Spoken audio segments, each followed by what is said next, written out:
We are in a PG era of wrestling and have been for some time. This means, as a result, we've got next to zero blood, next to zero profanity, and the only upskirt shots we're going to get is of Sheamus and Cesaro. Not that I'm complaining though, am I right, lads?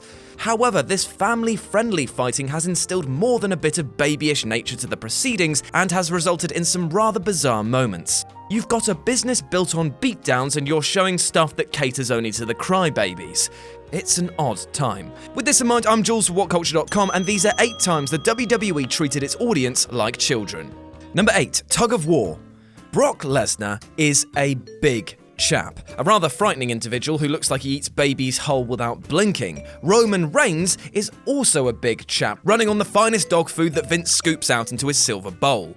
Both men give off a palpable energy, and it was truly electric when the two were announced to square off at WrestleMania 31. However, on the go-home show on Raw, when the pair mugged for the crowd, things got a little primary school playground. Roman mouthed, "That's mine," to Brock and pointed to his title, obviously inferring that Daddy Vince had promised him a turn with Brock's toy. Brock disagreed, falling just short of "Get your own," and the two began a tug of war on the belt.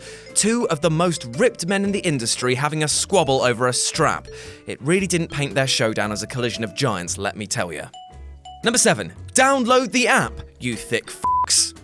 We take the internet for granted. We definitely do. Having access to all that porcupine pictures is almost too much. Yeah, I think I got away with that one. But for the generations before us, it wasn't so deeply embedded. And as such, you do have to accept that the instructions need to be made clear and simple for most. But the WWE doesn't do things in half measures, though. I mean, look at Jinder's arms. So their directions were more blunt than Adam Cleary's pickup lines. Throughout summer and autumn of 2013, Raw pushed the information down our throats in such a patronising way that it probably put a lot of people off. Michael Cole even famously had a little paddy when he said to Vince in a leaked audio clip, "I've said it loads of times." And when you've got the man who says, "Oh my, more than your mum," there's my one per list, that's saying something. Number 6, Gobbledygooker. What's in the egg? The WWE tried to make us say. "I don't know," we replied. "How about you off and take that dumbass wrestling turkey with you?" As if we were meant to go wild at this. What were you smoking, Vince? Tons of f***ing crack if this is anything to go by. Is it any wonder that the company started losing tons of money around this point? Number 5, generally expecting us to forget everything. The WWE would like to think that we have the brains of a goldfish, and that we don't notice when wrestlers return repackaged and, well, in the case of some of them, roided up, allegedly.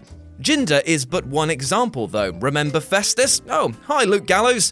Yet beyond this, they think that we'll forget about match results and the like as they desperately try to move us onto the next storyline. It's like, yo, we do remember how badly you've been treating Finn and saying that he's not worthy. We also remember all those weird booking events which have weakened stars, and we definitely remember those times when you tried to say, "Hey, no, it's just a little dirty, it's still good, it's still good."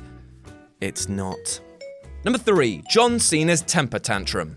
On the 28th of June 2010 episode of Raw, John Cena uttered possibly the most embarrassing words ever spoken by a professional wrestler. This was worse than Roman Reigns' stint as the reader of fairy tales, worse than the softly spoken Bobby Lashley mispronouncing bastard as bath turd.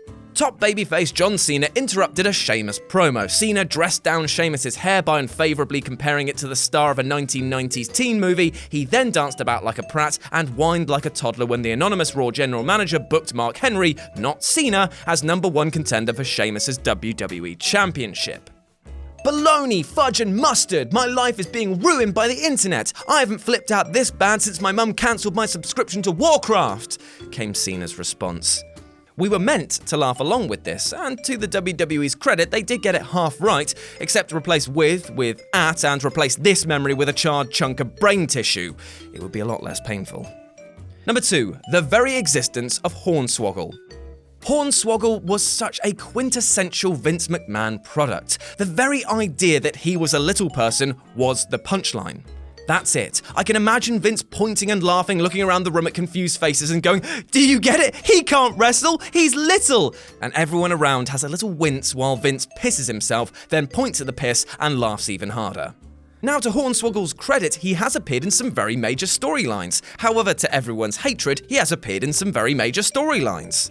We have no problem with him as a wrestler, but as the footnote to a joke, it is in bad taste, and a taste that Vince would like to have us drink time and time again. And number 1, gassy yucks. In early 2012, Natalya suffered from flatulence. I should just end this here as an example of how childish this is, yet it's so bizarre that it needs more analysis. Natty, aka She of the Hart Dynasty and who should be treated better, was lumbered with this gimmick for a fair old while. She once even broke wind with an opponent trapped in the sharpshooter, distracting the ref.